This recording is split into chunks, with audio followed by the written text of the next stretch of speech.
Tá gravando? É... Oi.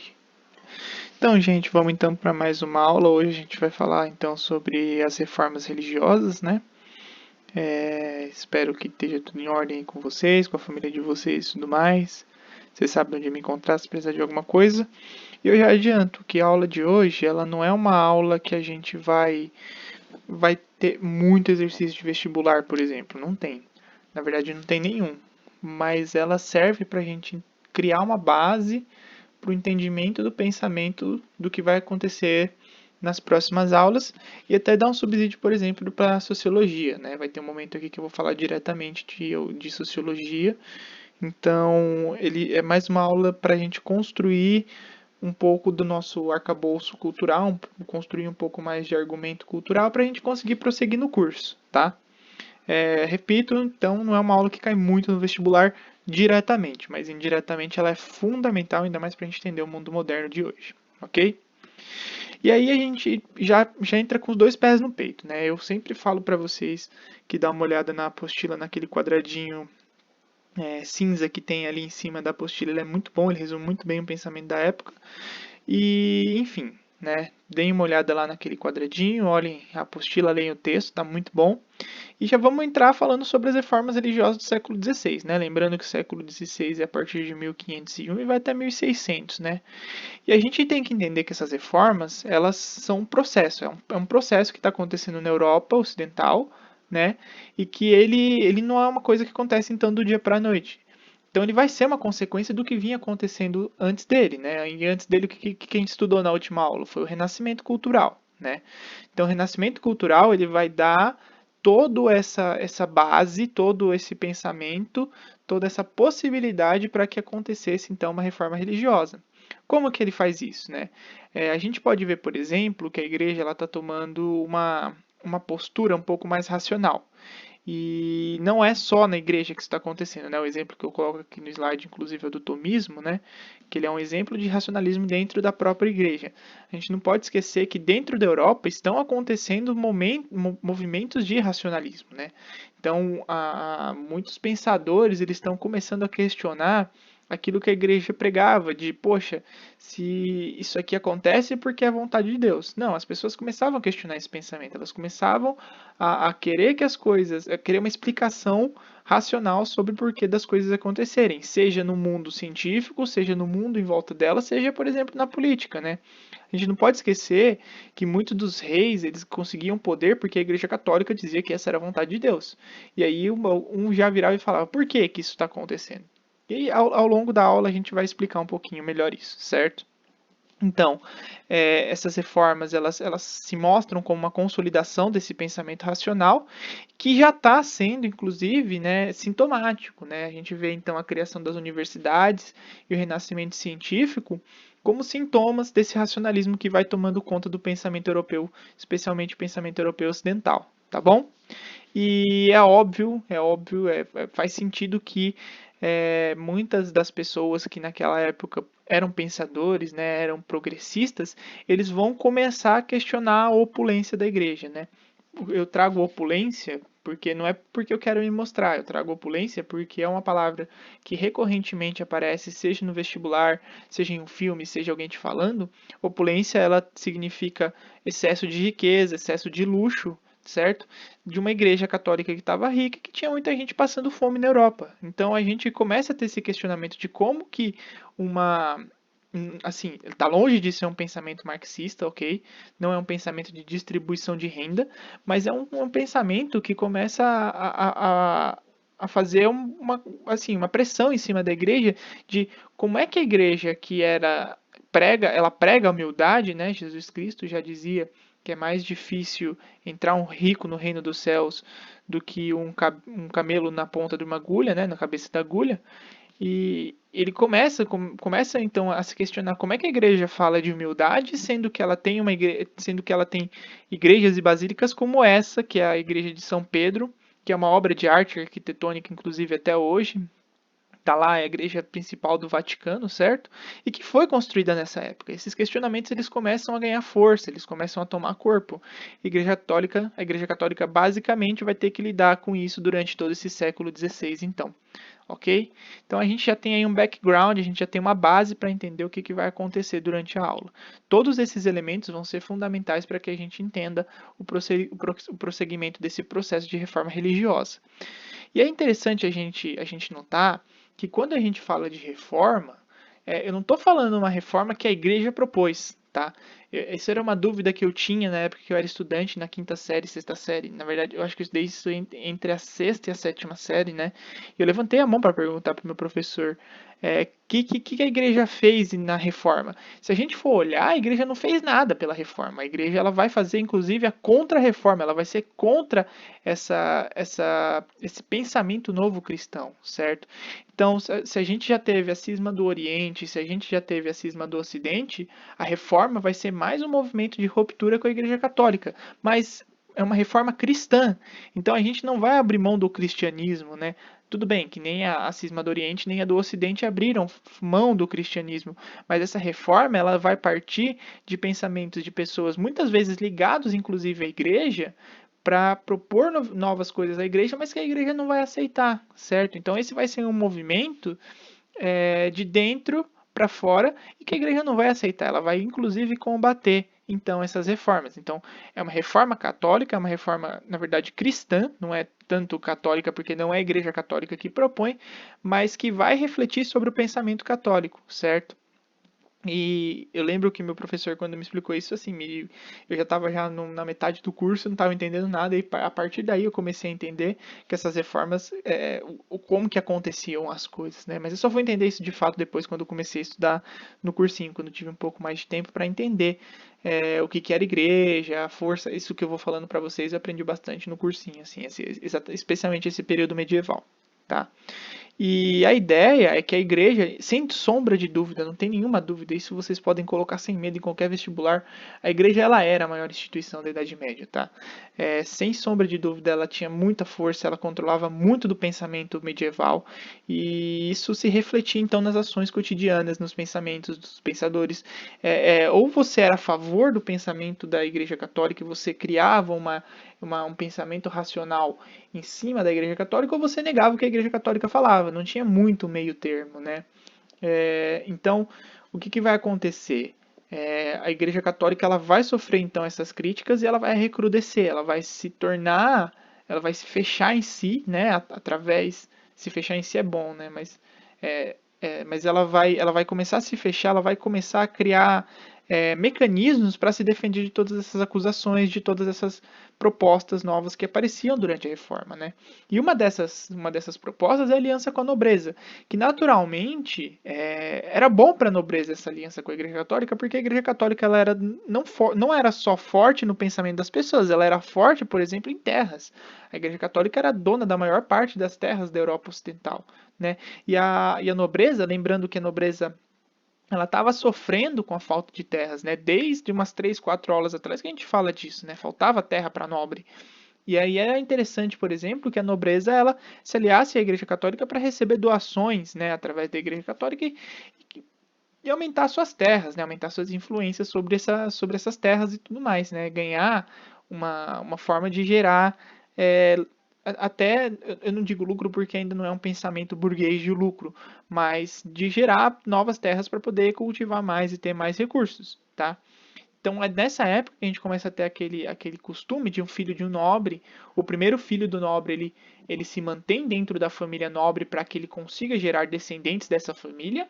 Só que o segundo filho geralmente vira um padre, vira um bispo, vira alguém de potência no clero, né? E o clero católico nessa época ele estava sofrendo diversos problemas morais, né?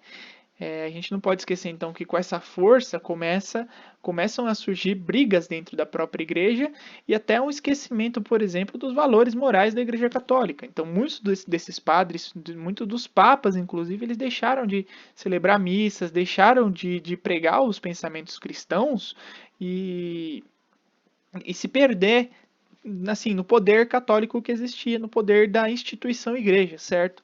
E o nepotismo talvez seja o mais explícito desses problemas, né? O que é o nepotismo? Nepotismo é você beneficiar algum parente da sua família em razão de um cargo, né? Então, assim, é um tema bastante atual, né? A gente não pode, assim, é muito explícito o paralelo que a gente faz com a atualidade, né? Não preciso ficar fazendo acusações especialmente sobre o nosso poder, a nossa política no nosso país atualmente, como ela acontece, né? O 006, 07, 05, né? E o que está acontecendo? Na época não era diferente, né? A gente não pode esquecer, por exemplo, que um papa, um padre, um ordenado, alguém da ordem católica, né? Uma pessoa ordenada é alguém da ordem católica, alguém que aceitou fazer parte da instituição igreja. E os ordenados, né? Padre, bispo e papa, eles não podem ter filhos, né? E os Borgia é o exemplo mais claro de uma família que exercia poder na Igreja Católica, tá? E o Papa, teve um Papa que era da família Borgia, que ele tinha filho, o filho dele foi nomeado cardeal, sabe? As pessoas explicitamente sabiam isso e ninguém tinha força, ninguém tinha poder para contradizer o que estava acontecendo, entendeu? Então, assim, começou-se a existir na própria instituição igreja uma crise moral, entendeu? E eu só quero deixar claro para terminar esse paralelo que eu estava fazendo com o nepotismo, né?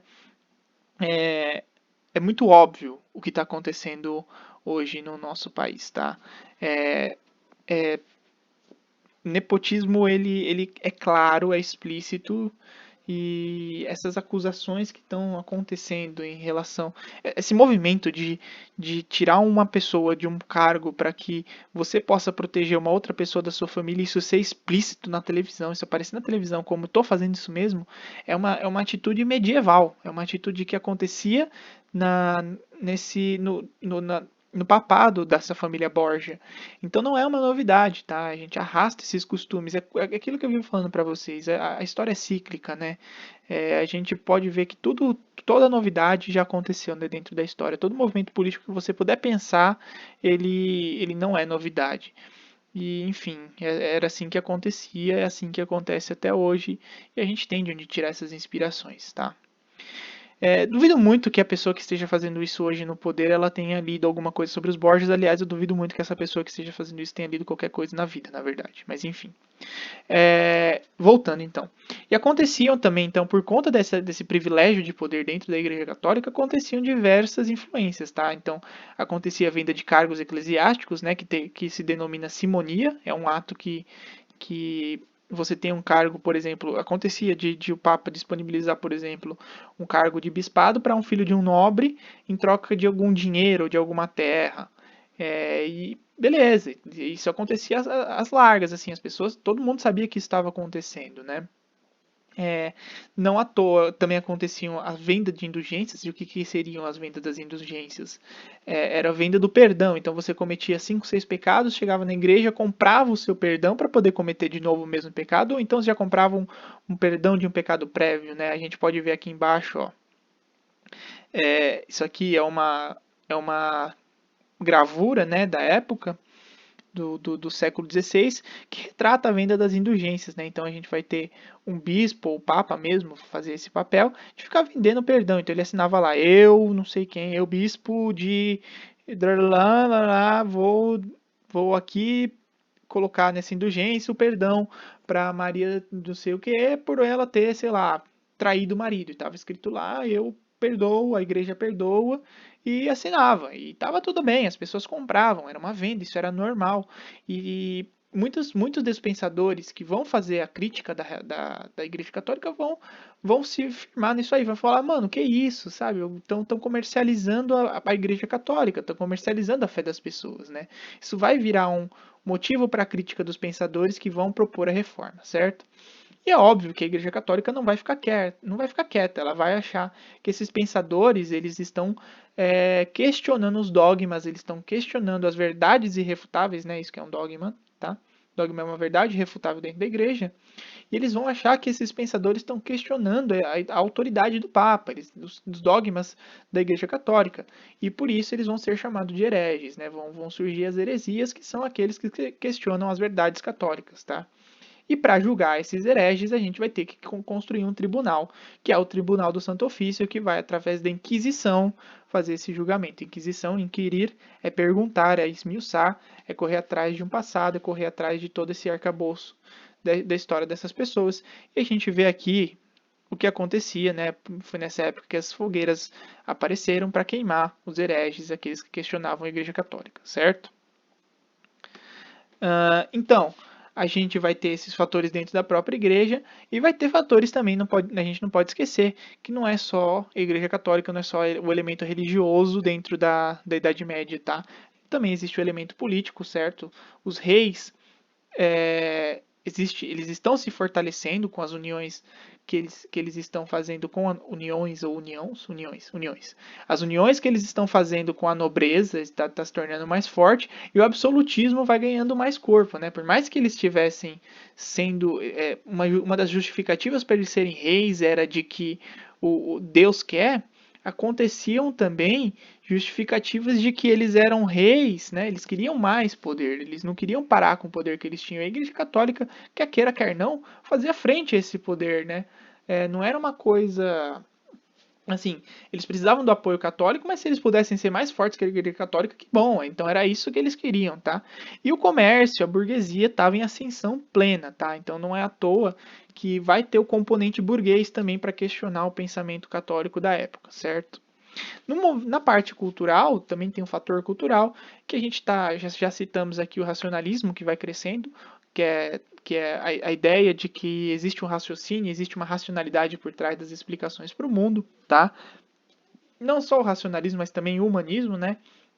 Colocando cada vez mais o homem como a medida para todas as coisas, como medidas da natureza, certo? Deixando de ser apenas Deus como a principal medida de tudo, certo? Então, o racionalismo e o humanismo vão ganhando força. Existem então movimentos também que vão questionar esse pensamento cristão, então o pensador que vai olhar para essa heresia, para essa venda de indulgências, essa simonia e o nepotismo vai questionar, então existem movimentos de questionamento do movimento cristão e até o próprio pensamento cristão, né? Questionar se Jesus existiu, por exemplo, tá? Mas esses mais raros, ok, a gente não vai abordar tanto eles aqui agora, mas principalmente ao questionamento do pensamento católico. Então, essa ideia da simonia, essa ideia das indulgências que era normal para a Igreja Católica, ele começa a ser questionado. A gente tem que fazer então uma divisão aqui entre o cristão, aquele que acredita em Cristo, e o católico, que é aquele que acredita na Igreja Católica, que acredita que os dogmas católicos são os corretos, né?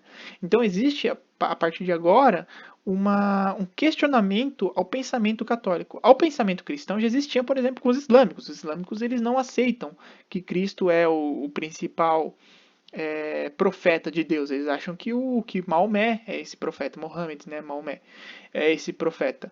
Então, isso a Igreja Católica já lidava de uma outra forma. Agora, um questionamento ao pensamento católico e que o catolicismo não é a verdade de Cristo, isso eles estão vendo acontecer dentro da Europa Ocidental. Isso para eles é um problema, porque esse é o foco principal de fiéis dessa Igreja Católica. Então, esse questionamento ele vai ser importante para a gente entender o que vai acontecer agora, certo?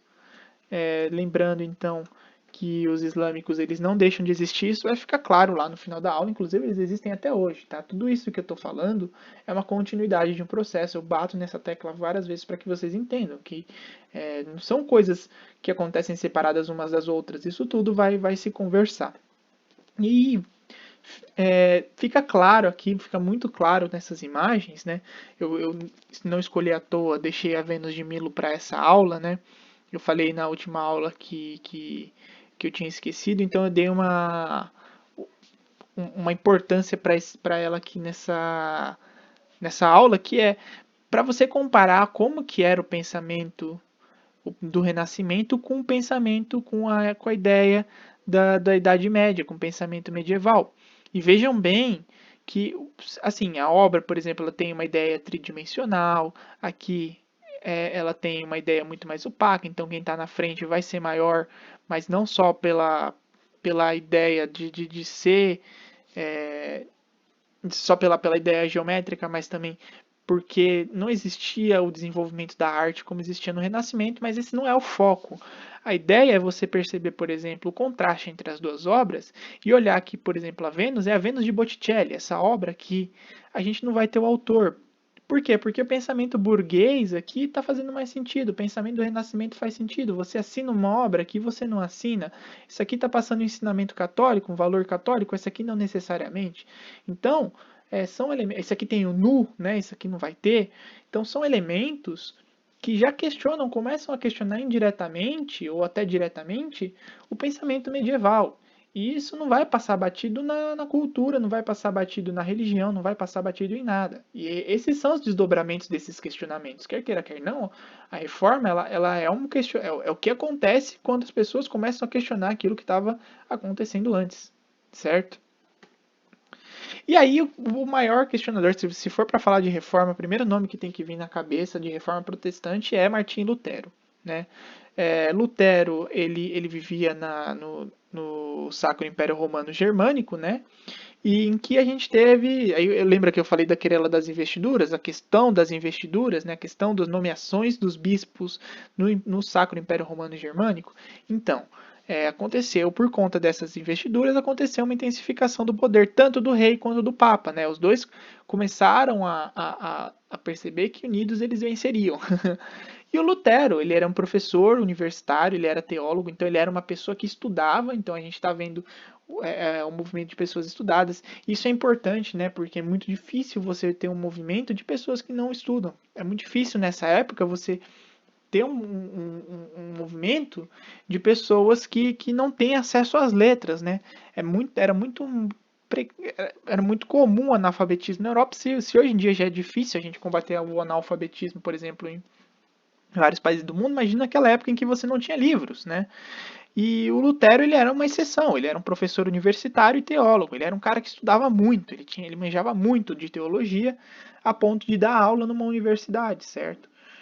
E o que acontece, né? Ele começa a questionar o pensamento católico, ele começa a entender melhor a fé, a teologia, e ele tem uma linha de raciocínio, ele tem uma linha teológica que é a mesma de Santo Agostinho, em que a salvação do homem vai ser pela fé.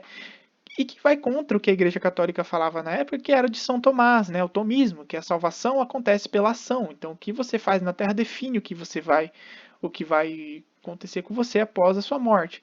E aí o Lutero começa a questionar isso, né? Ele começa a perceber, ele começa a falar, não, a Igreja está usando isso como uma forma de dominar as pessoas, de obter lucro, né? Veja bem que a venda das indulgências e tudo mais, é errado, né? É isso que o Lutero diz. E através das 95 teses dele, onde ele reúne todos esses pensamentos, aqui está uma cópia, né, do desenho das 95 teses, ó, mas pode ver aqui, tese 1, parará, tese 2, parará, tese 3 e por aí vai. Ele pega essas teses, ele olha assim, fala, não, isso aqui está errado por causa disso, disso, disso, disso, prega na porta de uma igreja e sai andando. Putz, a igreja católica vai ficar bravíssima, ela não vai aceitar, né? E aí obviamente, ele vai ser excomungado como herege, né? E ele, óbvio que ele sabia que isso poderia acontecer, ele não vai ficar quieto, ele não vai aceitar ser excomungado assim fácil, até porque muitos dos excomungados, na verdade, naquela época, quando você era excomungado, era motivo para você cair na boca do povo, era horrível para sua imagem pública, né? Então, ele vai atrás de um jeito de conseguir apoio político, de conseguir proteção, até porque muitas vezes hereges eles acabavam sendo queimados, né? E aí uma das formas que ele continua questionando a igreja é através da tradução da Bíblia. A gente não pode esquecer que até pouco tempo atrás, viu? Até em 1900, meu pai chegou a ver missa em latim, né? A Bíblia ela não era acessível para todo mundo, não. E o Lutero ele questiona isso, ele fala por que, que tem que ser assim. Ele traduz a Bíblia e isso vai ser muito interessante para os nobres. Os nobres vão olhar isso e vão falar: putz, isso é legal, não só pela fé deles, mas também porque é alguém que está questionando a igreja, que está dando poder para a nobreza. Né? E o próprio rei, num primeiro momento, vai aceitar Lutero como um cara legal, né? E aí o que acontece? Ele, ele- o Lutero ele foge, né? Ele não fica à mercê da igreja, ele começa a se juntar com nobres. Tá tudo detalhadinho mais na apostila, essa parte mais física do que acontece. Eu vou dar mais o significado das coisas, né? Então ele vai se juntar com os nobres. É óbvio que a nobreza e a burguesia vão achar isso muito bom, porque tá combatendo a igreja e tá aumentando o poder deles, né? E o próprio rei, no primeiro momento, aceita isso, mas depois ele percebe que a Igreja Católica ia tirar o apoio de cima do rei, né? Todo aquele apoio que ele tinha conseguido com as querelas das investiduras, ele vai perder. E aí Lutero passa a ser caçado como um herege. E, aliás, ele próprio acaba... ele se une, então, aos nobres e burgueses, tá? E fica lá. E esse dá origem à Igreja Luterana, que a Igreja Católica não vai aceitar, obviamente, certo? Só para deixar claro que nem todo protestante era luterano na época. Tanto que, por exemplo, vieram os anabatistas, eles foram a favor do que Lutero falava, do questionamento da igreja, e começaram a tomar a terra da igreja. O Lutero, ele olha para isso, fala isso não é legal, não é isso que a gente está pregando e mata os anabatistas com o apoio dos nobres, né? Então, assim, também não é, Lutero não era santo, tá? Então, tudo isso vai ter um movimento político e, aliás, muitos dos santos, dos católicos, não são santos, mas isso é uma conversa se vocês quiserem ter para outro dia, outra hora, em outro lugar. Mas a ideia do Lutero, né, uma posição, ela foi completamente desfavorável aos anabatistas e houve massacre de anabatistas, as pessoas morreram, tá? Mas, enfim, o próprio rei da Alemanha, em algum momento, ele olha para isso, ele acha legal a ideia do Lutero, ele racha com a igreja, acha que vai ganhar mais poder, ele, através da dieta de Augsburgo, ele adota o luteranismo como religião da, do Sacro Império Romano Germânico, né? E ele ganha poder, ele se destaca em relação à igreja e ele vai aumentando seu poder com apoio de nobres e burgueses, né? E a Jutlândia, eu coloquei aqui que também outros países olharam para isso, acharam legal e adotaram, né? Eu coloquei a Jutlândia e a Escandinávia, por quê? O que é a Jutlândia? A Jutlândia é onde hoje é Dinamarca e a Escandinávia é onde hoje é Suécia, Noruega, né? E como eu não sei direito quais eram os nomes dos reinos na época, para o Otávio não ficar bravo comigo, eu tô falando o nome da região. Mas tanto a Jutlândia quanto a Escandinávia, os estados que tinham naquela região, eles adotaram o pensamento do luteranismo como oficial e é uma forma de reforçar o poder real, certo? Lutero ele não vai ser o único a questionar a Igreja Católica. Ele talvez é o maior exemplo, mas ele não é o único, né? O Calvino ele também vai ser muito importante. O Calvino morava na Suíça, o João Calvino, né? Se por um lado o Lutero ele tem um lado uma pegada muito mais religiosa e filosófica, o Calvino tem uma pegada muito mais social e cultural, né? A gente não pode esquecer que a Suíça era um país que era rico, ele passava por diversas rotas comerciais, os bancos estavam começando a ter origem na Suíça, né? E era um país que não tinha uma facilidade, por exemplo, de sofrer uma invasão de um país de fora. Então, a Igreja Católica não tinha como acessar tão fácil a Suíça por conta até do relevo, né, do país. A Suíça ela é cercada pelos Alpes, né? E quem que é o Calvino? O Calvino, ele tem o Zwinglio, né, que vai ser o discípulo do Lutero, que vai falar as ideias luteranas na Suíça, ele vai ser contra essas ideias luteranas. Por quê? Porque ele fala que nós somos predestinados, viemos à Terra para saber, já sabendo quem que vai para o reino do céu e quem não vai. E quem que vai para o reino do céu, né? Quem Deus quer. Ponto. Não tem muita conversa. Só que ele dá pistas para as pessoas de quem são essas pessoas que ele quer lá em cima dele. E como ele faz isso? Essas pessoas geralmente são as que mais trabalham, são as que geralmente ganham mais dinheiro, são as mais ricas.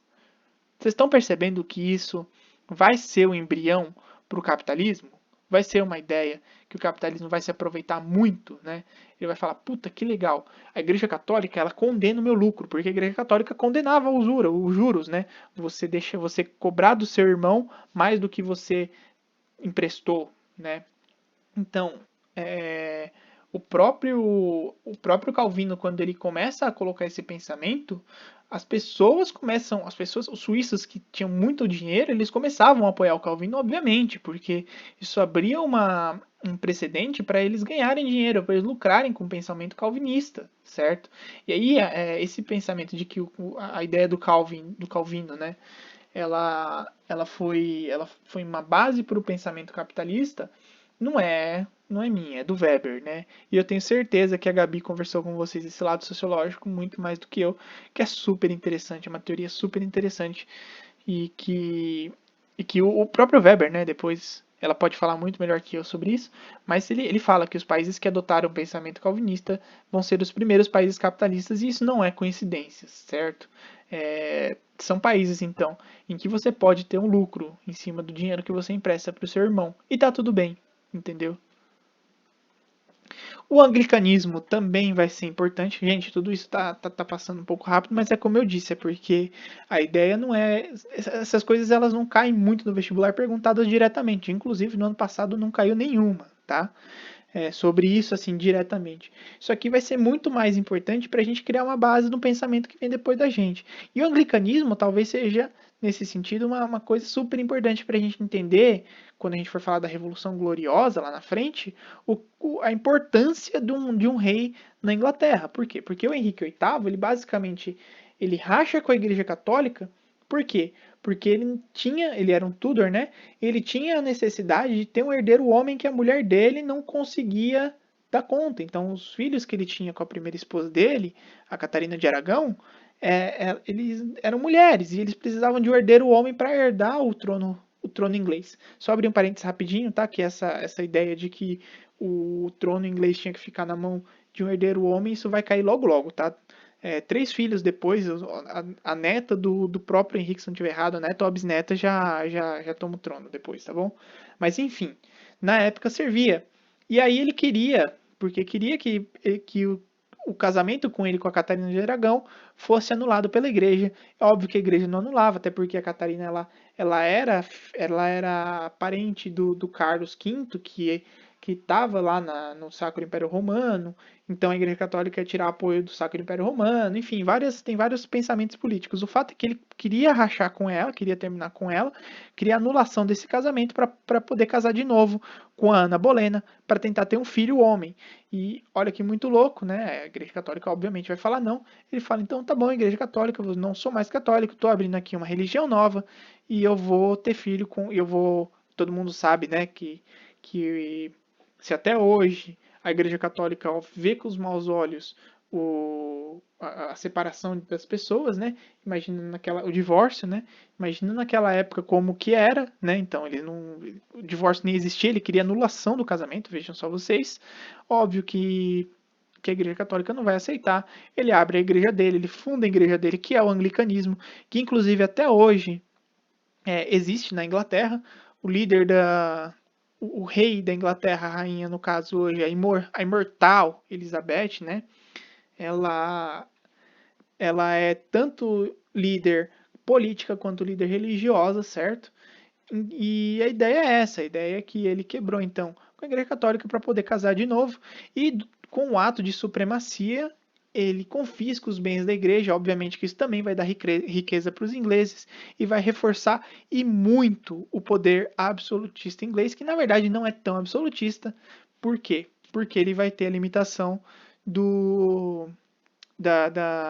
Oh, meu Deus, esqueci a palavra. Do Senado, não. Da da Câmara, né?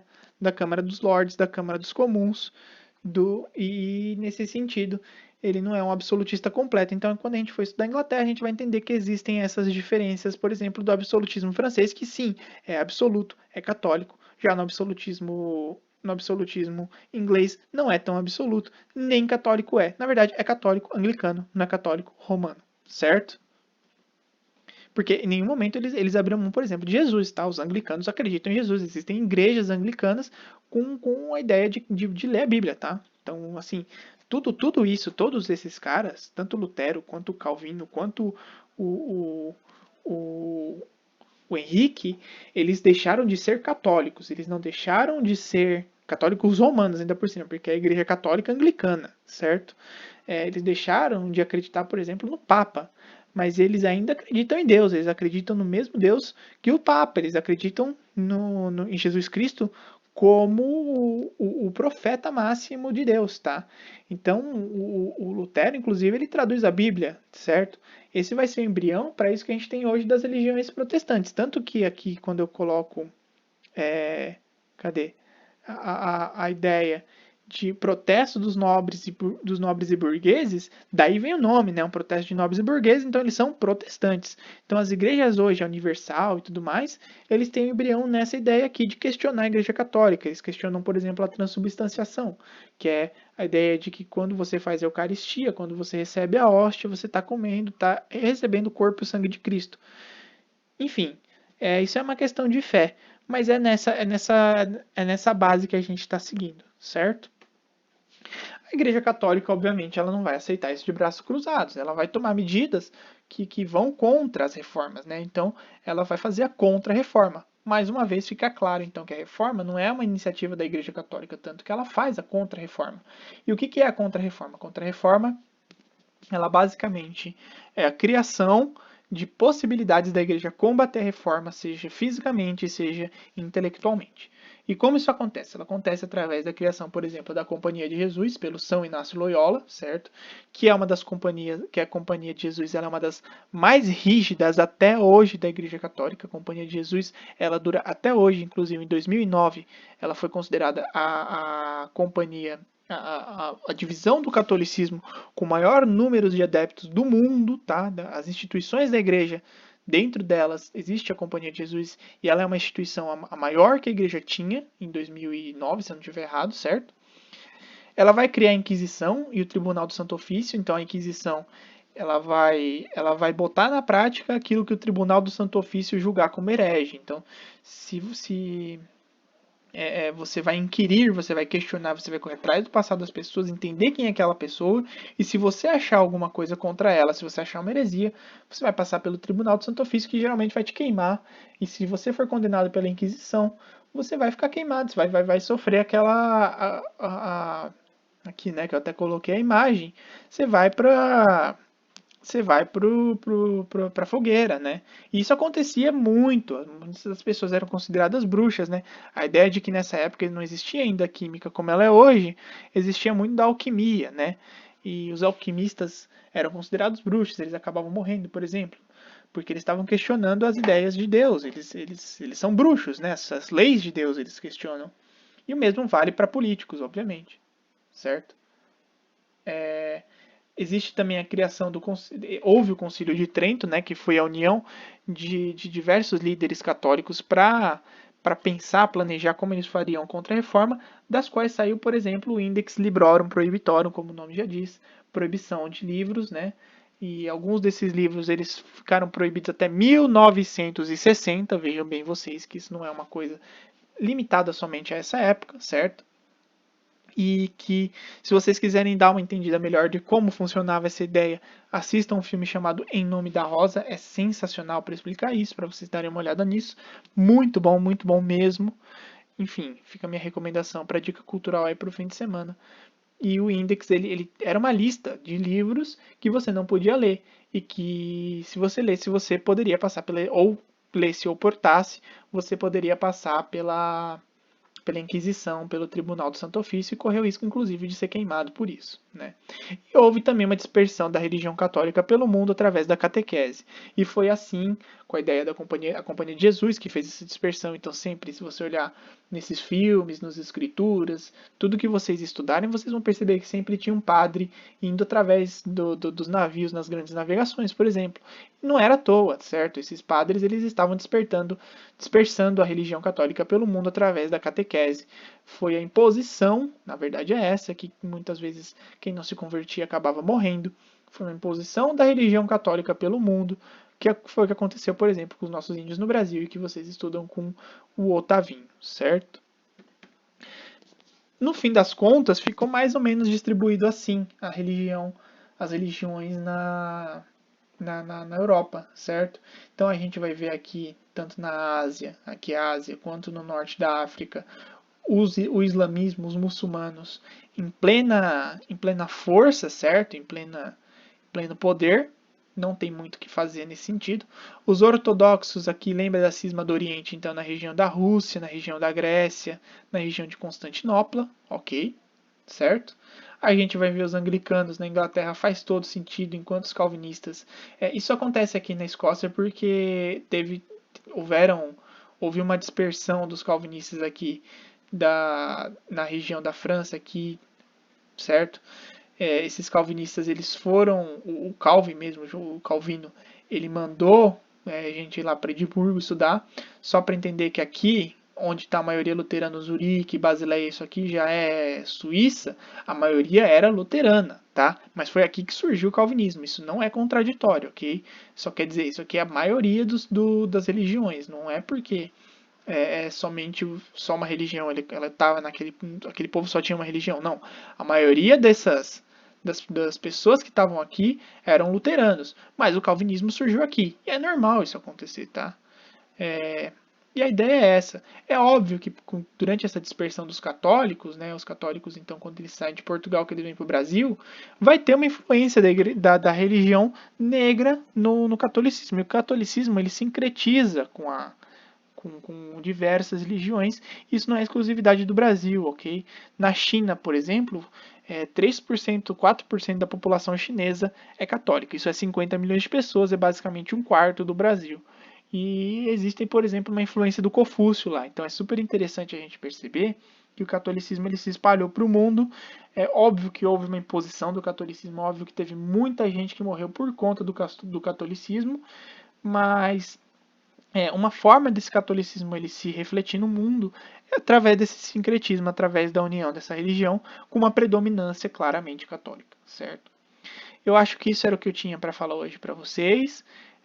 Estudem essa aula, estudem os textos. Eu vou colocar umas questões a mais aqui que a Thaisa ela tá mandando para mim, ela tem feito. Vou adicionar aqui, façam. E vocês sabem, qualquer dúvida, qualquer questionamento, vocês sabem onde me encontrar. Beijo, galera, é isso.